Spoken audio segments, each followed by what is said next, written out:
ආයුබෝවන් ගැමිගෙදර recipe YouTube channel එකට ඔයාලවදත් ආදරෙන් පිළිගන්නවා. මං අද ඔයාලට අරන් ආවේ නාරං කැවුම් හදාගන්න විදිහ. ඉතින් මේක හරීම රසවත්. මං අද ඔයාලට කියලා දෙන්නම් කොහොමද මේ නාරං කැවුම් එක හදාගන්නේ කියලා.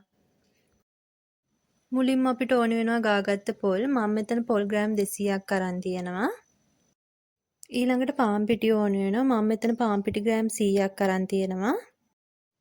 ඒ වගේමයි අපිට සීනි ඕනි වෙනවා. මම මෙතන සීනි ග්‍රෑම් 100ක් අරන් තියෙනවා.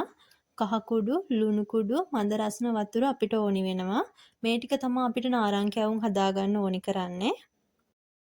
මුලින්ම අපි තාච්චයක් ලිපේ තියාගෙන අපි ගත්ත සීනි වලින් හැඳි දෙකක් මේ විදිහට එකතු කරගන්නවා. ඊට පස්සේ අපි සීනි එක මේ විදිහට කැරමල් කරගන්න ඕනේ. සීනිය කැරමල් වීගෙන එද්දී අපි උණු වතුර වලින් මේසෙන් 3ක් විතර එකතු කරගන්නවා. ඊට පස්සේ හොඳට කලවම් කරගන්න ඕනේ.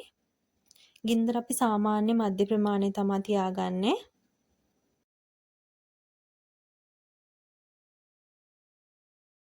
ඊට පස්සේ අපි ඉතිරි කරගත්ත සීනි ටිකත් එකතු කරගන්නවා. ඒ ටිකත් එකතු කරලා හොඳට කලවම් කරගන්නවා. ගාගත්ත පොල් ටික අපි මේ වෙලාවේ එකතු කරගන්නවා. ඒ ටිකත් එකතු කරලා හොඳට කලවම් කරගන්න ඕනේ. පොල් වල තෙත හිඳෙනකන් අපි මේක ලිපේ තියාන හොඳට කලවම් කරගන්න ඕනේ. ගින්දර සාමාන්‍ය මධ්‍ය ප්‍රමාණය තියාගෙන අපි මේ පොල් ටික හොඳට කලවම් කරගමු.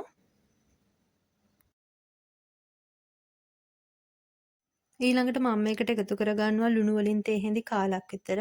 ඒ ටිකත් එකතු කරලා මම හොඳට කලවම් කරගන්නවා. ඔයාලට මේ වෙලාවේ එකතු කරගන්න පුළුවන් මේක රසවත් කරගන්න කරඳ මුංගු. ඉතින් මං ගාව මේ වෙලාවේ නෑ. ඒකින්ද මම එකතු කරගන්නේ. දැන් අපේ මේ පොල් පැණි එක හොඳට තෙත හිඳිලා තියෙන්නේ. අපිට දැන් පුළුවන් මේක බිමින් තියාගන්න. ඊට පස්සේ අපි පාන් පිටි ටික බෙද ගන්න ඕනේ. මං ගත්ත පාන් පිටි වලින් ග්‍රෑම් 50ක් විතර තාච්චියකට එකතු කරගන්නවා.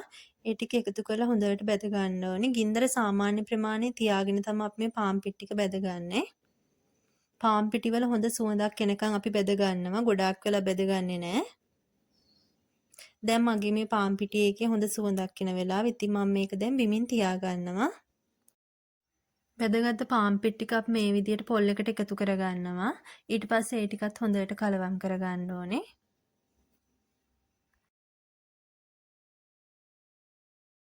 ඊළඟට අපි පිටි බැටර් එක හදා ගන්න ඕනේ. මං ඉතිරි පාන් පිටි ටික මේ විදිහට භාජනයකට එකතු කරගන්නවා. ඒකට මං ලුණු තේ හැඳි කාලා, කහ කුඩු තේ හැඳි කාලක් එකතු කරගන්නවා. ඊට පස්සේ අපි වතුර ටික ටික එකතු කරලා උකු බැටර් එකක් හදා ගන්න ඕනේ. වතුර ඔයාලා එකතු කරද්දි එකපාර ඔක්කොම එකතු කරන්න එපා. මේ විදිහට වතුර ටික ටික එකතු කරගන්න.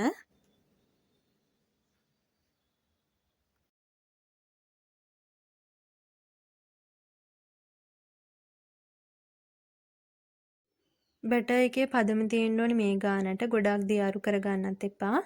දැන් අපිට පුළුවන් අපේ නාරං කැවුම් ටික හදාගන්න. ඊළඟට අපි පැණි පොල් එකෙන් බෝල හදාගමු. සාමාන්‍ය පොඩි බෝල හදාගමු. ගොඩාක් ලොකුවටත් නෙවෙයි. ඔයාලා මේ විදිහට අතින් බෝල හදාගද්දි ඔයාලට අතට දැනෙනවා නම් ඇලෙන ගතිය පොල් තෙල් ටිකක් ඔයාලා ගාගෙන මේ විදිහට බෝල හදාගන්න. මේ තියෙන මං හදාගත්ත බෝල ටික. මම මේ විදිහට තාච්චියකට තෙල් එකතු කරගෙන තෙල් එක රත් වෙන්න තියාගත්තා. ඊට පස්සේ අපි බෝලයක් අරගෙන පිටි බැටයකට මේ විදිහට එකතු කරගන්නවා. පොඩි හැන්දකින් අපි මේ විදිහට බෝලය හොඳට කරකව ගන්න ඕනේ පිටි එකේ. මේ විදිහට හොඳට කරකවගෙන අපි වැඩි පිටි ටික මේ විදිහට ඉවත් කරගන්නවා. ඊට පස්සේ අපි මේ බෝලය හොඳට බෙද ගන්න ඕනේ. රත් වෙච්ච තෙල් එකට මම මේ විදිහට නාරං කැවුම් එක දා ගන්නවා. ගින්දර මේ වෙලාවේ සාමාන්‍ය ප්‍රමාණය තියා ගන්න ඕනේ. ගොඩාක් වැඩි කරගන්න එපා. ඊට පස්සේ මේ විදිහට මම තෙල් හැන්දකින් එහා පැත්ත පෙරලා හොඳට බෙද ගන්නවා. ඔයාලට ලොකු හැන්දකින් මේ වැඩේ කරගන්න අමාරු වෙනම් පොඩි හැන්දක් භාවිතා කරලා පුළුවන් මේ විදිහට පැති පෙරලා හොඳට නාරං කැවුම් එක බැඳ ගන්න. අපි ගින්දර තියාගන්න ඕනේ සාමාන්‍ය ප්‍රමාණය. ගොඩාක් ඔයාලා ගින්දර වැඩි කරගන්න එපා. දැන් අපේ මේ නාරං කැවුම් එක හොඳට බෙදිලා තියෙන්නේ.